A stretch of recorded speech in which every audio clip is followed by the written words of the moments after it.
There's a quaint little town somewhere in the distance, almost isolated from the rest of the civilization. It's a rather rural place containing a few hundred people and a small surrounding forest.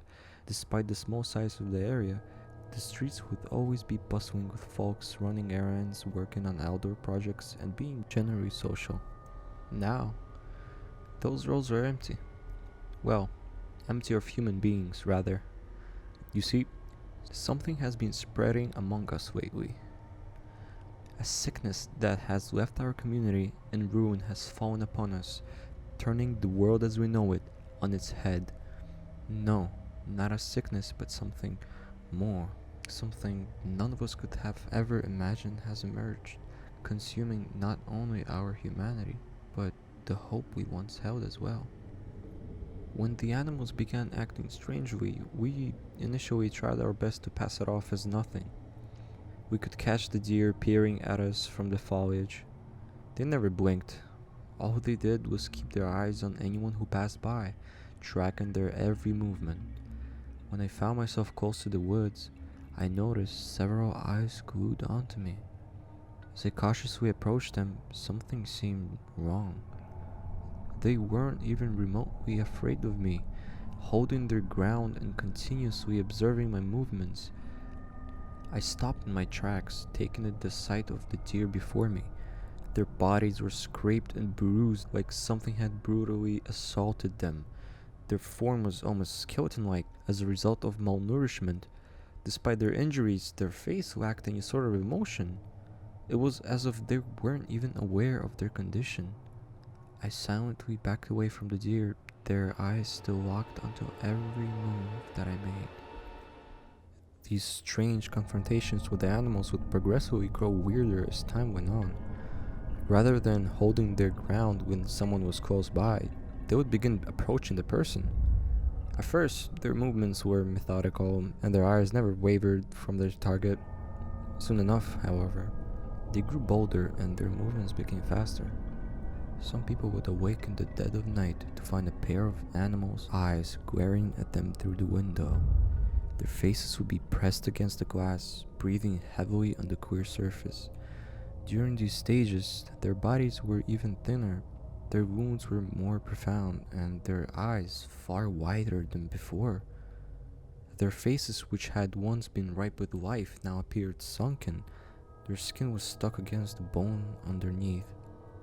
I remember the first attack. Someone had gotten too close to one of the deer. His cries were heard, but help had not arrived in nearly enough time. When we found him, we saw the deer standing over his body, looking down at his corpse. A thick pool of liquid covered the man. It had a yellowish and black color, which appeared to be a mixture of mucus and vomit.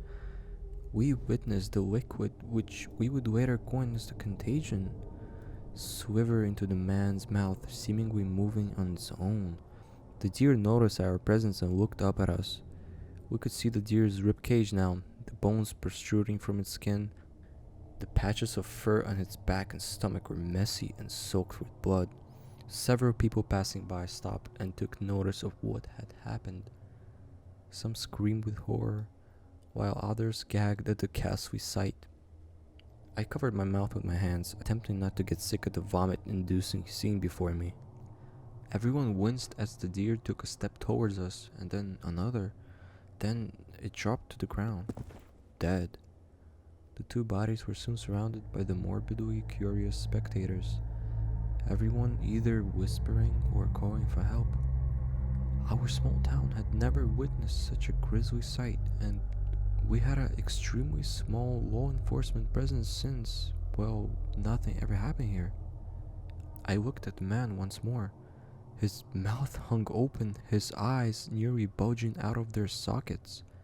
His body had been beaten and bruised, and his clothes had been torn from the several bites he had received. The mix of whispers and shouts all ceased as we took notice of a woman behind us. She didn't say a single word. Instead, she simply pointed towards the forest, and our heads swiveled around face to the woods. Dozens of pairs of glowing eyes could be seen from beyond the underbrush. Everyone fell silent, but only for a moment. My ears were once more pierced by the shrill shrieks produced from the crowd as the deer erupted from the bushes and sprang towards us, moving impossibly fast given their physical state.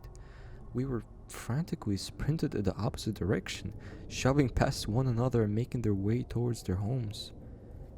I saw the deer pounce onto my neighbors and stomp down on their chests, snapping bone and tearing open their victims' flesh with their teeth.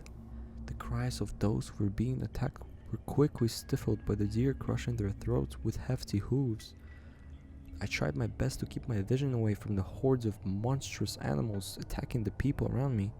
I could hear heavy heaving as the deer projectile vomited the contagion into the mouths of his victims, and the sound of screaming began to fade as the sickly animals caught up with us. Most of our town was infected that day.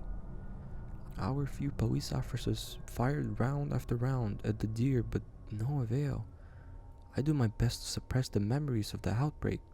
To remember them is to bring forth such a heavy dosage of anxiety that my entire body quakes with terror. The human bodies that littered the streets wouldn't stay deceased for too long. I saw them lift themselves from the pavement and stretch their limbs. They stumbled around for a while before becoming stable and walking around town. When the infected are reanimated, they act almost normally. They converse with one another, they're able to function properly despite their injuries. Others even made phone calls to what I assumed were their friends and family. The point was no, though. After all, who would ever believe what was happening in this town? Certainly nobody sensible, be it family or the police. As the days passed by and the survivors' resources ran low, some brave folks would attempt to sneak through town and to the stores to gather supplies.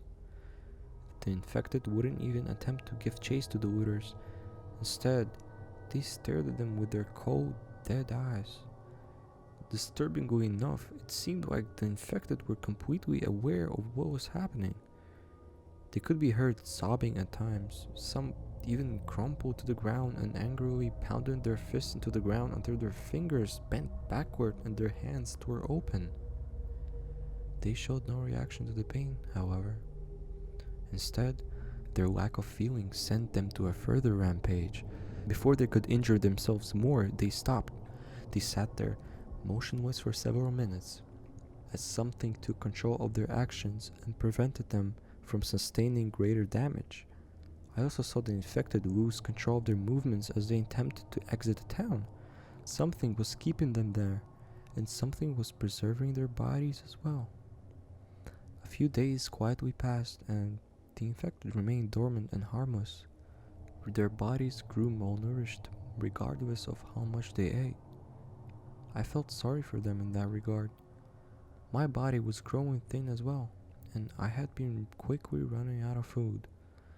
They were having their energy drained, something which was evident considering their sunken faces and colorless skin. Those who attempted suicide found it a fruitless effort. They simply wouldn't die, and their actions were halted by what was keeping them alive. It was the contagion. I remember how it slithered into the mouths of the infected. It moved on its own as if it had a mind, some sort of primitive desire to remain alive. The infected, no matter how much food they consumed, grew thinner every day. The contagion was draining them of their energy until it was forced to move onto a new host. That's why it was keeping them around, so it could take over their bodies and spread themselves further. It's why the infected were allowed control over their actions unless they attempted to harm themselves or leave town. The infected who chowed down on every last morsel they could would only serve to sustain the infected even longer. They needed to be fed, and they knew they had to be transmitted one way or another. I suppose they simply wanted to make their meals last as long as they could. The infected appeared as drained as possible now, and although they couldn't feel themselves degrading, I could tell they understood what was happening to them. They didn't even walk around town or talk with each other anymore. They simply sat down and stared into the ground. They were hopeless and fearful, many of them bawling their eyes out for hours on end, filling the air with their distraught howls. Most of all, they felt helpless to stop what they knew would soon happen, and they understood that ultimately they no longer had free will. The night, an especially grim darkness cloaked down, and the looters snuck out of their houses once more.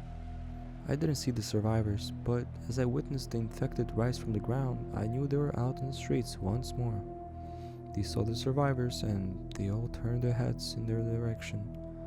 Upon spotting the remaining survivors, they began treading toward them slowly at first, then picking up the speed. Soon enough, their pace quickened to a full-on sprint, rushing the survivors as fast as they could. They were no longer my neighbors. The contagion was in control now, and it was starving. I refused to look towards the carnage. I didn't want to be reminded of those memories I so desperately wished to forget. I don't want to face this reality anymore. I just want to waste away alone. And all I felt was complete despair. The weakness of my situation infected me more than any contagion could have ever hoped to. There was no reason to even try anymore. Although I blinded myself from the assault carried out by the infected, my ears were flooded by the sounds of the shrieks of pain and the snapping of limbs. I pressed my hands against my ears so tightly that my knuckles turned white and my fingers trembled. The sound of vomit soon overrode the screams, and I knew exactly what was happening. A new batch of infected were being produced. I heard the infected trying to bust down the doors of other houses in search of survivors. I fell to the ground and cried out in agony. My head felt as light as a feather and my mind went fuzzy. The world had gone to hell, and I'd soon go with it. The contagion has a primitive sense of survival and will do what it must to thrive within its host. Watching this happen with humans is different than seeing it occur to animals. They're used as food for these creatures, and then when their usefulness is at an end, they are dispatched with haste.